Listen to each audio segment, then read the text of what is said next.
How's it going, everyone? Sorry for my this drop. Today is August 4th, 2021, and today we're going to focus on the Tropical Atlantic as we have two disturbances that have a chance of becoming tropical cyclones. Well, before I begin, make sure to subscribe if you want to see more weather content. Make sure to like if you like this video. Make sure to turn on post notifications if you want to see even more weather content. So let's first take a look at the entire infrared satellite. Let's take a look at the water vapor imagery for the entire Atlantic at this time.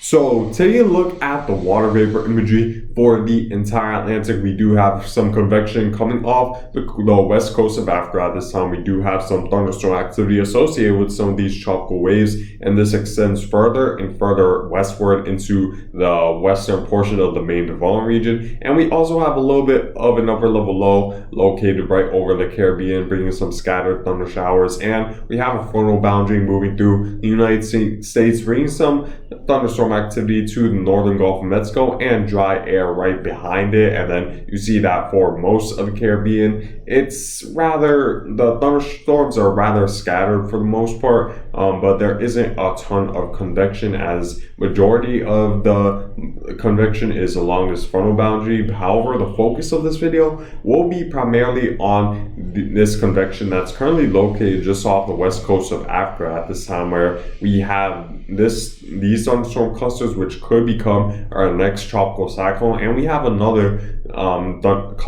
and we have more clusters of thunderstorms just coming off the west coast of Africa at this time. Now, taking a look at this first tropical wave, you see that there isn't really much thunderstorm activity at all. There isn't really a very well-defined area of low pressure where all that energy is rotating around, and we don't really have a well-defined center of circulation at all, as it's pretty much merely just scattered thunder showers at this time, with a lot of dry air just to the north of it, and that's going to be one of the things that may inhibit this storm from ever developing. That we're going to see a lot of dry air just entrain the center of circulation of this storm. And you see that further westward we do see more convection, which is another disturbance which does have a chance of tropical cyclone development. And you see, while the conditions are slightly more moist in this region, it still will have to deal with the loss of inherent desert air, as I'll show you guys. And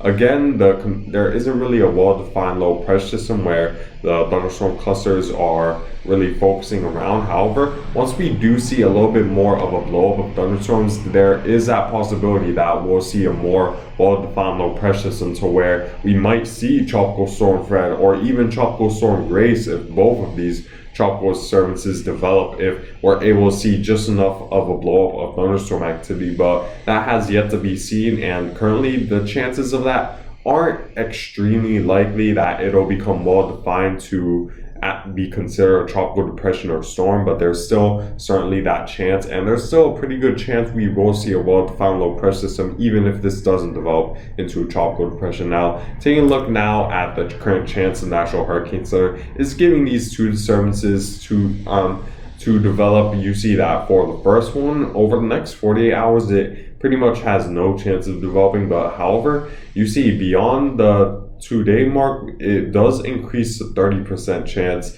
within the next 5 days. So it's on the higher end of a low chance of tropical cyclone development. And the concern I have with this disturbance is that maybe if we go further into the future, the National Hurricane Center and the computer models might detect a more favorable area for development in as you head further westward into the main development region, which could maybe increase the chance of tropical cyclone development to a medium chance, over a 40% chance. So we have to wait and see. However, the good news is that the chance is currently low for tropical cyclone development, and for this next tropical disturbance, there is a 0% chance of development over the next 48 hours. However, again, it does increase to 20% chance once this disturbance heads closer and closer to the U.S. Virgin Islands, as the chance of development does increase as conditions will become more favorable further northward, it seems like. So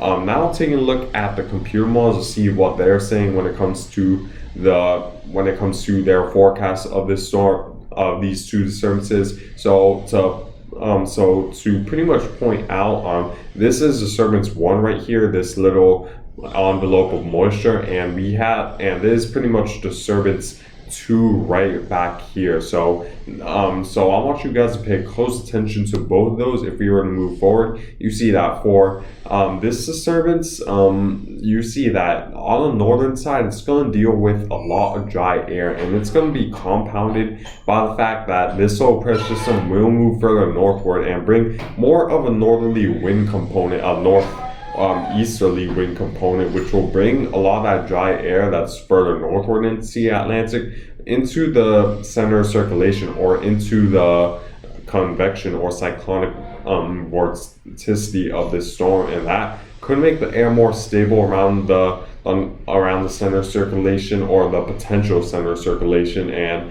that will make it less favorable for tropical cyclone development. But if we were to continue to move forward, you see that the dry air definitely gets the best of it on the northeastern side based on what the GFS model is saying, and we sort of see a lot of this moisture just dry out as a result of how much dry air there is located all around this storm.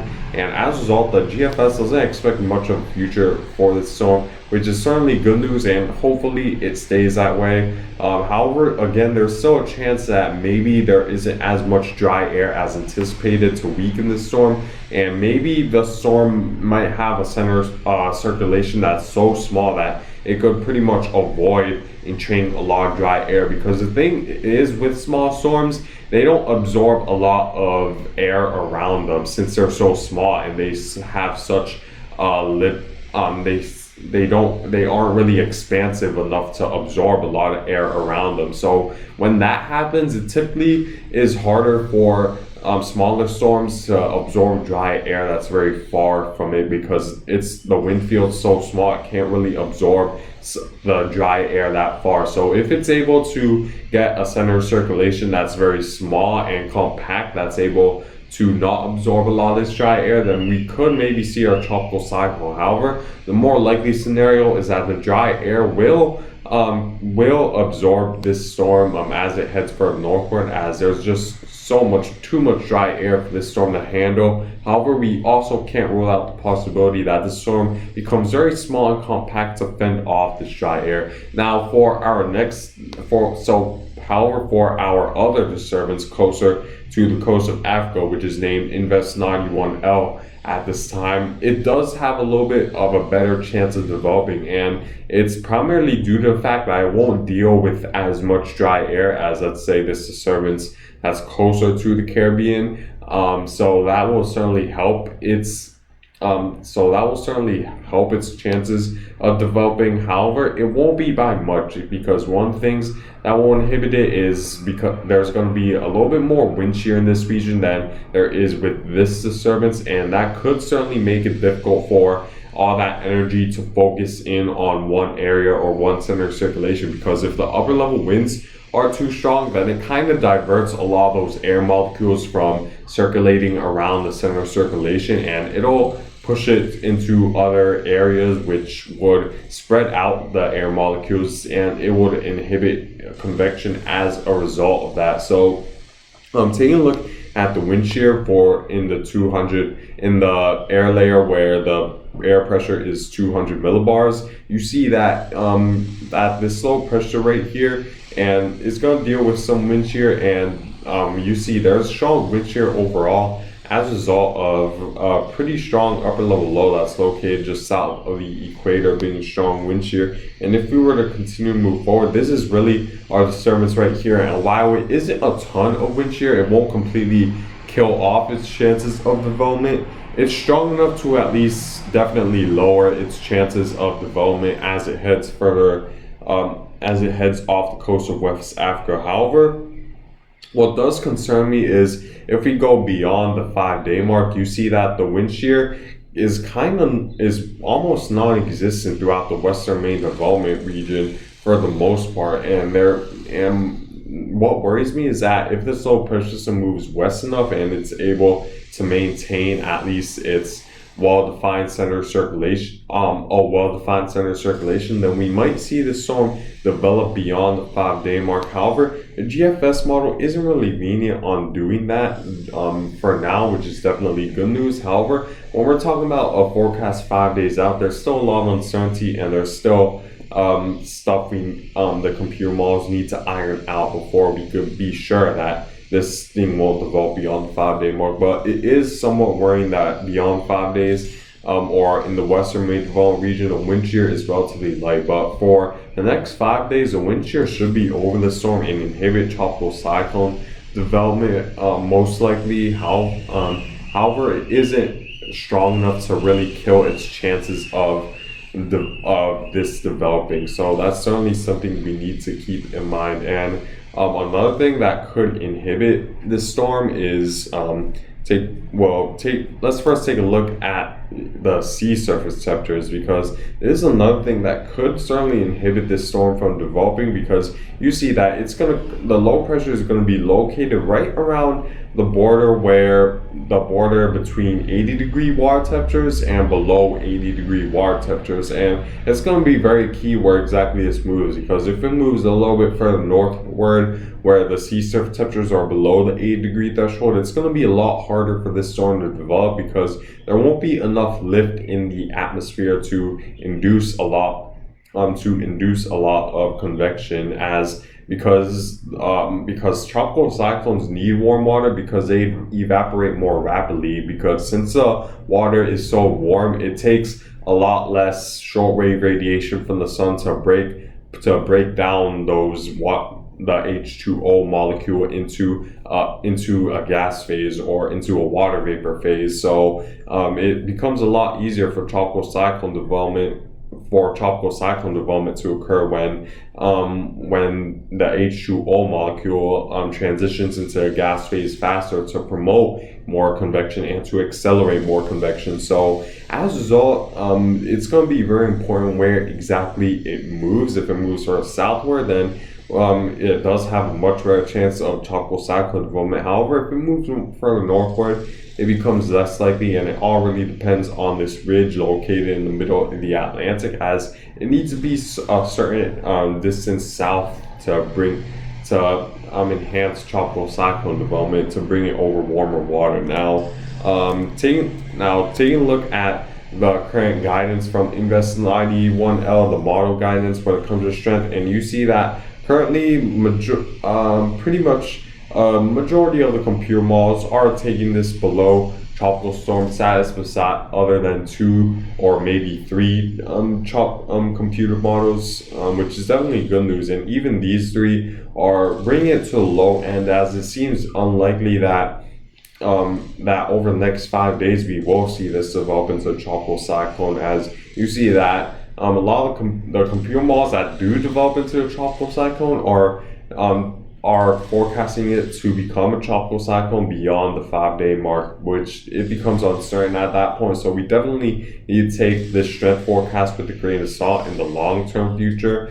However, it is interesting that pretty much all the computer models do expect at least some strengthening beyond the 120-hour mark, which again is a little concerning, but there's still a lot of uncertainty, so take it with a grain of salt for now. Now, taking a look at what the European ensemble members and GFS ensemble members are saying, you see that they're primarily taking it further westward, and you see that it becomes a little worrying, because again, if we were to take the forecast in the later runs, you see that some computer models do strengthen it, and that's somewhat worrying, but we still need to wait and see, because there's a lot of uncertainty beyond the 120-hour mark.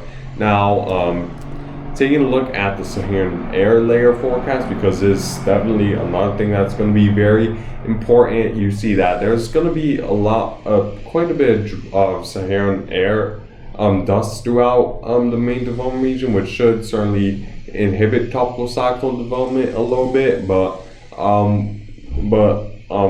we certainly can't rule out tropical cyclone development despite the Saharan dust, because the Saharan dust isn't necessarily extremely strong unless you go further westward, closer to the West African coast. So we need to certainly keep in mind that tropical cyclone development is still possible despite the Saharan desert air. So make sure to keep that in mind when taking a look at these tropical disturbances. Now, in terms of my forecast, you see that the chance of formation is pretty much going to be just to the northwest of northeast of the Caribbean islands, which is a little bit too close for comfort for you guys. And even if this doesn't develop into a tropical storm, you could see more enhanced rain showers throughout the Caribbean. So make sure you watch out for that. And for this next disturbance, it does have a slightly better chance of developing thanks to less dry air, but again, the wind shear and potentially the sea surface temperatures might inhibit it as it moves further westward. So we certainly need to